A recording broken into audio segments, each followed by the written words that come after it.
Hello and welcome to Kimchi Yongsim's ABC Phonics, Alphabet Phonics and Word Association. Day 9, our final episode. Our first letter is Y, Y, and Y is for yolk. Y, O, K, yolk. Our final letter is Z, Z, and Z is for zebra. Z, B, ra, zebra. Okay, review time. Our letters today were Y, Y, and Z, Z.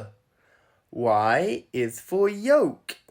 Y, O, K, yolk. And Z is for zebra. Z, B, ra, zebra. In our next phonics lesson, we are going to review A to Z.